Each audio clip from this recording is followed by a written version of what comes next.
নমস্কার বন্ধুরা, welcome to my channel my fortune story. আশা করছি আপনারা সবাই ভালো আছেন। ফিরলাম নতুন ভিডিও নিয়ে। ভিডিওটি সম্পূর্ণ দেখার অনুরোধ রইল। আর ভিডিওটি দেখে যদি ভালো লেগে থাকে তাহলে প্লিজ একটা লাইক করে দেবেন, আর অবশ্যই চ্যানেলটি সাবস্ক্রাইব করে আমার পাশে থাকবেন। যারা যারা আমার চ্যানেলটি এতদিনে সাবস্ক্রাইব করে নিয়েছে তাদের জানাই অসংখ্য ধন্যবাদ। শুরু করলাম আরও একটা দিন। সবুজকে সঙ্গে নিয়ে প্রকৃতির কোলে আমার ব্লগটি শুরু করবার চেষ্টা করলাম। আশা করছি ভালো লাগবে।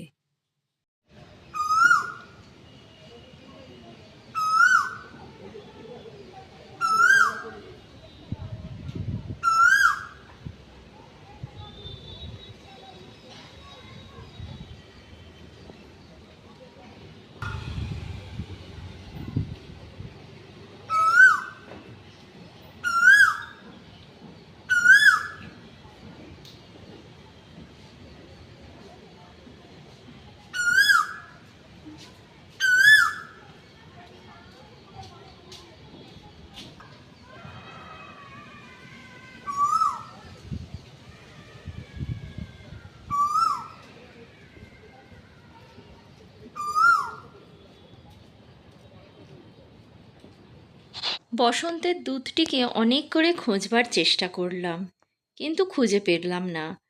যাই হোক, চেষ্টা আমার ব্যর্থ হলেও সুমধুর কণ্ঠে আমার মনটা ভরিয়ে দিয়ে গেল। সকালটা সুন্দর হবে আশা করা যায়। খুবই ভালো লাগলো, কিন্তু আর ভালো লাগলে চলবে না। চলে এলাম নিজের কাজে। অনেক কাজই বাকি আছে। সামার ভ্যাকেশন শুরু হয়ে গেল আজ থেকে। তাই জন্য আমার দিব্যসোনাকে আর আমি ওঠাইনি তাড়াতাড়ি, কারণ আজকে আধ ঘন্টা পরে ওকে তুলব। ওর যা ওঠার রুটিন তার থেকে আধ ঘন্টা পর। কারণ যেহেতু ওর সামার ক্যাম্প নিয়ে বেশ ধকল গেছে, তাই জন্য ওকে আর তাড়াতাড়ি তুলব না, আধ ঘন্টা বেশি ঘুমোতে দেব। আর এই আধ ঘন্টার মধ্যে আমার প্রচুর কাজ থাকে, সেই কাজগুলোও সেরে নিতে পারবো। প্রথমেই চলে এসেছি ফুল তুলতে। এই সকালবেলার ফুল তোলাটার কি ভালো লাগা সেটা যারা না তোলে তাদের কাছে বলে বোঝানো।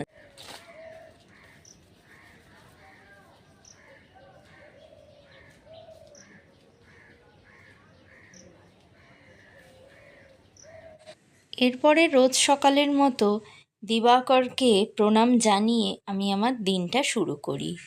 দেখুন, সবুজে ঘেরা আর এই যে সূর্য প্রণাম, একটা আলাদাই ছন্দ পাওয়া যায়। মনের শান্তিতে দিবাকরকে ডেকে নিলাম আজকের মতো।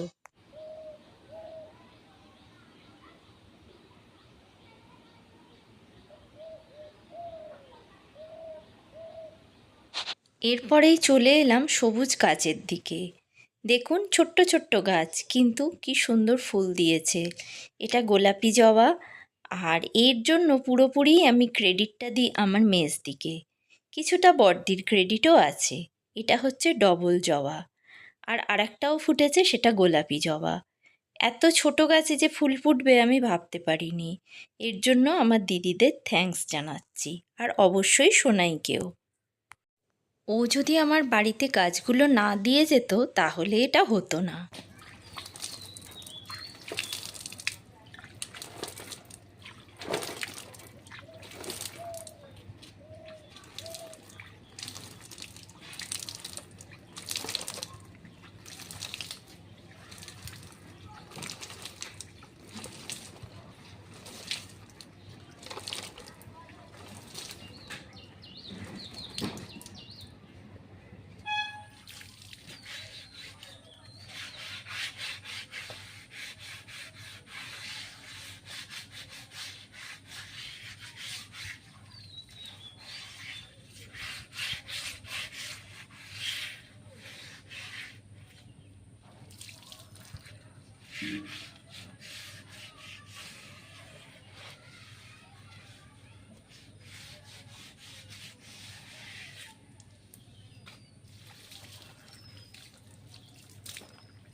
গাছে জল দিয়ে নেওয়ার পর তুলসী তলাটা ধোয়া, এটাও আমার একটা কাজের মধ্যেই পড়ে।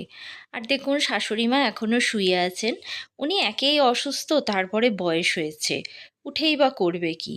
আমি ফুল তুলে ওনার ঘরে কিছুটা দিয়ে যাই, আর তারপরে আমি আমার ঠাকুর ঘরে রেখে দিই। সব অ্যারেঞ্জ করে তারপরে আমি আমার জামা চেঞ্জ করে তারপরে চলে যাব দুয়ার ঝাঁট দিতে। আমাদের দুটো গেটই ঝাঁট দিতে হয়, আর সেখানে জল দেওয়াটা এসেনশিয়ালি মনে করি আমি।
এইবার ছেলেকে তুলে দিয়েছি, ওকে পরিষ্কার করে দিয়েছি, আর তারপরে ফুলগুলো আমি ওর জন্যই রেখে দিয়েছিলাম।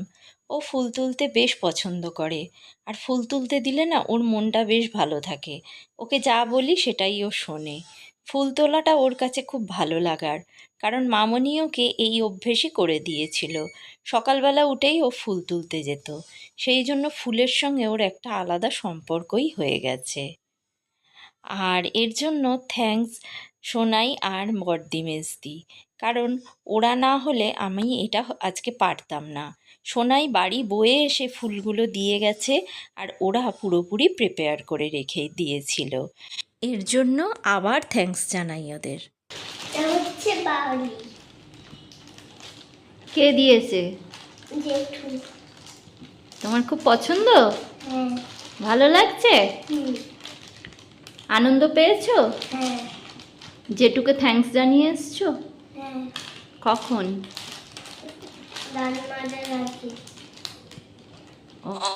ওর জেঠু অফিস থেকে আসার পর কিছু না কিছু ওর জন্য হাতে করে নিয়ে আসে।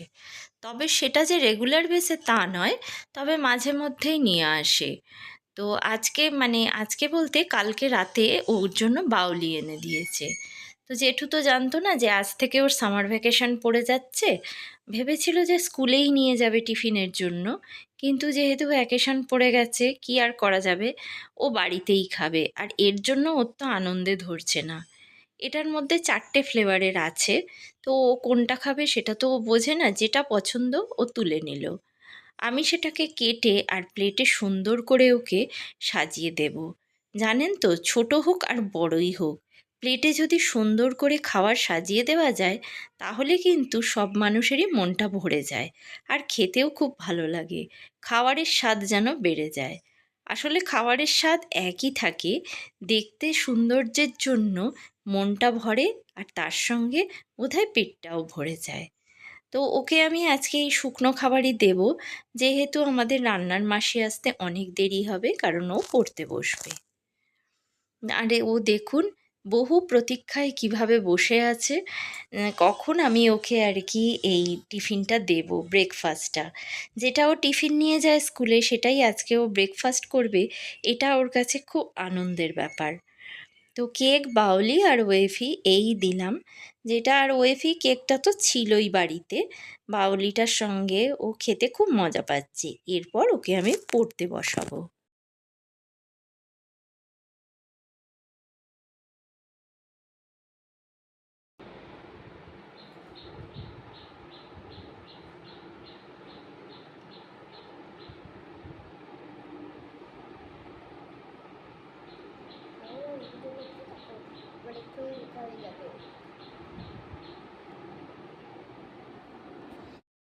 ও আজকে মন দিয়েই পড়তে বসেছে, কিন্তু মাঝে মধ্যে একটু উসখুস করছে। যেহেতু ওকে আমি একটা পড়া বা লেখা দিয়ে নিজের কাজগুলোও মাঝে মধ্যে সারছি, ওকে লিখতে দিচ্ছি, ওর সামনে আসছি, দেখছি ওর লেখাটা কতটা হয়েছে, আবার নিজের কাজও করছি। কারণ দেখুন, এই কাজগুলোও তো আমায় করতে হবে, এর জন্য তো আর আমাকে বসে থাকলে চলবে না। টাইম তো তার মতো এগিয়েও যাবে, ওকেও পড়াতে হবে আর এই সব কাজও করতে। ও যখন স্কুলে থাকে এই কাজগুলো আমি সেরে নিই, এখন তো সেটা সম্ভব নয়। এখন ওকে দেখাবার সঙ্গে সঙ্গেই আমাকে আমার সমস্ত সকালের কাজগুলো সেরে নিতেই হয়। ওই জন্য আমি করেছি কি, আমি যে ঘরে কাজ করতে যাচ্ছি ওকে ঠিক সেই ঘরেই বসাচ্ছি, না হলে ও চুপচাপ বসে থাকবে, পড়বেই না, অন্য খেলায় মেতে যাবে। সেই জন্য যখন আমি ঠাকুরঘরটা করেছি পরিষ্কার, তখন ঠাকুরঘরে বসিয়েই ওকে আর কি পড়িয়েছি। আবার এখন আমাদের ঘরে এসেছি পরিষ্কার করতে, তো ওকে আবার সেখানেই শিফট করে দিয়েছি। আবার পাশের ঘরে যখন যাব তখন ওকে পাশের ঘরেই নিয়ে যাব। এতে করে হবে কি, ওর হয়তো একটু কনসেন্ট্রেশনটা ব্রেক হচ্ছে, সেটা একটা ব্যাপার। আবার কি, এইভাবে পড়তে পড়তে না ও যেখানেই যাক, যেখানেই পড়ুক না কেন, ওর আর সেই জিনিসগুলো মানে এক জায়গায় বসে পড়লে কি হয়, সেই যে মানে একই অভ্যেস হয়ে যায়। আর এদিক ওদিক ঘুরে পড়লে ও যখন স্কুলে একটা বেঞ্চ থেকে আরেকটা বেঞ্চে যাবে, তখন ওর আরও অসুবিধে হবে না, একই এবিসিডিকেও বারবার অন্য রকমভাবে চিনতে শিখবে। এর মাঝখানেই আমি বাইরে ঝাঁটা আনতে গেছি, ও ভেবেছে আমি চলে গেছি, আবার উঠে পড়ছিল, ওকে ধরে বেঁধে বসালাম। আসলে ছোট বাচ্চা তো একভাবে বসতে কিন্তু চায় না, ওদের ব্রেক দিয়ে দিয়ে পড়ানোই ভালো। যেহেতু আমার নিজের সময় নেই, সেহেতু ওকে আমি আমার সঙ্গে সঙ্গে নিয়ে গিয়েই পড়াচ্ছি। আর ও আজকে সেরকম কোনো দুষ্টুমি করছে না, কারণ এই একটাই, সকালবেলা উঠেই ওকে ফুল তুলতে দিয়েছি। ফুল তুলতে পারলে ও খুব বেজায় খুশি হয় আর আমি যা বলি তাই করে। তো এটা একটা ওর জন্য মোক্ষম ওষুধ, কিন্তু রোজ তো ফুল ফোটে না, কি করব, তখন তো অসুবিধে হয়ে যায়, বাইরে নিয়ে যেতে হয়, আর রোজ রোজ সেটা সম্ভব হয়ও না। তো ও পড়ে নিচ্ছে, আর যে সামার ভ্যাকেশনটা দিয়েছে, সামার ক্যাম্পের জন্য না পুরোপুরিটাই শেষ করতে পারিনি আমি, আর মানে ওকে করাতে পারিনি আর কি। তা এই সময় আমি বললাম, তুমি তোমার মতো একা করে নাও, এইগুলো তো একা করতে পারবে, অন্য কিছু হলে আমার সাহায্যের দরকার পড়ে। তাই এরপর আমি ওকে একটু ব্রেক দিলাম, কারণ ছোট বাচ্চা দেখলাম উসখুস করছে। ও চলে এলো ঠাম্মার ঘরে। আর এই দেখুন, একটা কথা কি আছে জানেন তো, বাচ্চা যেরকম দেখে বড় হবে ও কিন্তু ঠিক সেই রকম কাজকর্মই করবে। কারণ দেখে যে ওর ঠাম্মার ঘরটা আমি পরিষ্কার করে দিই, ওই জন্য ও ব্রেকে যখন এসেছে, আর ঠিক এই সময়টাই করি যখন ওর ঠাম্মা আর কি পুজো করতে যায়। কারণ তারপরে না, আগেও আর পরেও উনি বিছানাতেই শুয়ে থাকেন, বিছানা ছেড়ে ওঠেন না। এই চান করে পুজো করাটার সময়ই ওনার বিছানাটা ফাঁকা পাওয়া যায়। তো ও এসে বলল, মাম্মাম আজকে আমি ঠাম্মার বিছানা করে দেবো। আমি আর না বলিনি, কারণ ব্রেকের মধ্যে ওর একটু কিছু কাজ করা দরকার। আর ও যখন এই কাজটাকেই বেছে নিয়েছে ভালো, কারণ ওপরেই দেখে এসেছে যে আমি আমার ঘর দোর কীভাবে পরিপাটি করে পরিষ্কার করে নিয়েছি, ওরও সেটা শখ হয়েছে, ওই জন্য ও এটা এসে এখানে করছে। ওকে বাধা দিলে না ও আর কোনো কাজই শিখতে পারবে না, ওই জন্য আমি ওকে কোনোভাবেই বাধা দিইনি। আর এই যে বিছানার চাদরটাও বিছিয়ে নিল নতুন করে, এটা কিন্তু সম্পূর্ণটাই ও বেছালো, ওকে কিন্তু এতটুকু হেল্প আমি করিনি। তারপরে কিভাবে বালিশগুলো সাজাতে হয় সেটাও ও জানে, ও নিজের থেকেই সেইভাবে বালিশগুলো সব সাজিয়ে রেখে দিচ্ছে। পায়ের বালিশ, মাথার বালিশ, এই জায়গাটায় বসলে কিভাবে বসলে মানুষ আরাম পাবে ও ঠিকঠাক করে দিল সব। তারপর আবার ব্রেক হয়ে গেল, ব্রেক হয়ে যাবার পর ওকে আমি বললাম আবার পড়তে বসতে। ও কিন্তু আর না করেনি, এরপরও পড়তে বসতে চলে এসেছে। কারণ এই পড়াটার পর ওকে স্নান করিয়ে দেবো, আমি স্নান করব, পুজো করব, এরম অনেক কাজগুলোই থাকে। আর তাই জন্য ও পড়ছে আর আমিও রিল্যাক্স ফিল করছি। হাই বন্ধু, কেমন আছো? আজকের আমাদের ভিডিও অনেক হয়।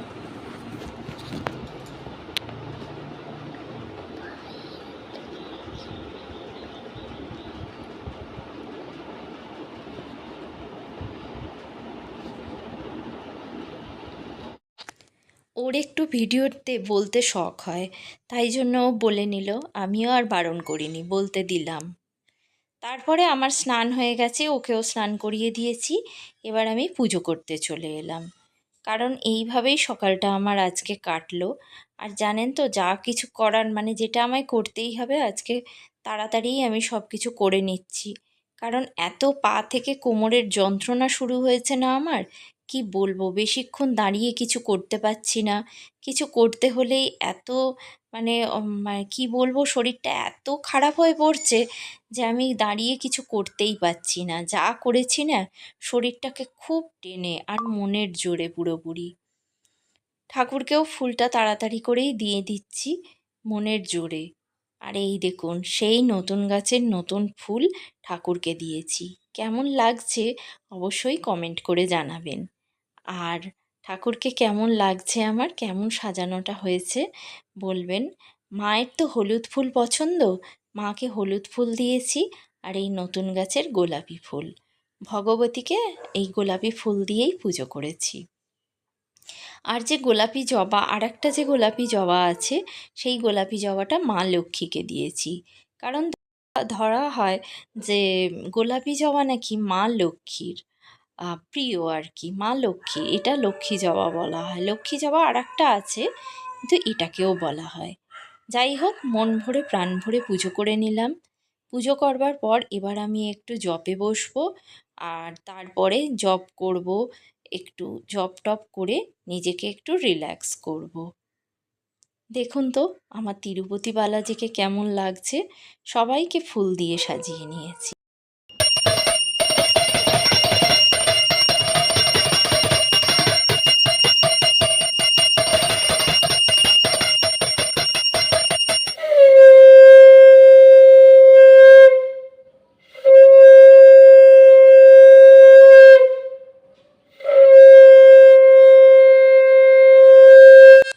আর এইদিকে আর একজনকে দেখো কি করে যাচ্ছে। আমি পুজো করছি আর ও এখানে প্রদর্শন করছে যে ও কি কি নতুন জিনিস শিখেছে, নতুন জিনিস পারে। মানে ও কতটা বীর শক্তিশালী হয়ে গেছে যে ও একা একা জানলায় ঝুলে থাকতে পারে। তারপর জানলা দিয়ে ওপরে বেয়ে বেয়ে উঠে ও ওই যে ঠাকুরের যে সিংহাসনটা তৈরি করা হয়েছে তার মাথায় হাত দিতে পারে। তার মানে ও অনেকটা বড় হয়ে গেছে, অনেকটা লম্বা হয়ে গেছে। ও এগুলোই দেখাতে চাইছে আমার কাছে। আবার ও একা একা ওইখানে উঠে আবার একা একা নিজেই নেমে পড়তে পারে। এইগুলোর জন্য ও যে বেশ বড়, সেটা আমার কাছে আর কি ও দেখাতে চাইছে। তো এরপর আমি একটু জপে বসে গেলাম। জপ করে নিজেকে একটু শান্তি, একটু ধাতস্থ করে নিচ্ছি আর কি। আর এই বিকেলে এই সকালের অর্ধেক সময়টা এত পরিশ্রমের পর একটু জপ করলে শান্তি পাই। তারপর ওকে স্নান করিয়ে দিয়েছি, আর দেখুন দাবদাহ শুরু হয়ে গেছে, তার মধ্যে ওর দুষ্টুমিও চলছে। আর এইভাবেই আজকের দিনটা আমার কাটলো। আর ভিডিওটি আজ এই পর্যন্ত রাখলাম। ফিরবো নতুন ভিডিও নিয়ে। ততক্ষণের জন্য সবাই ভালো থাকবেন, সুস্থ থাকবেন। ভগবান সবার মঙ্গল করুন।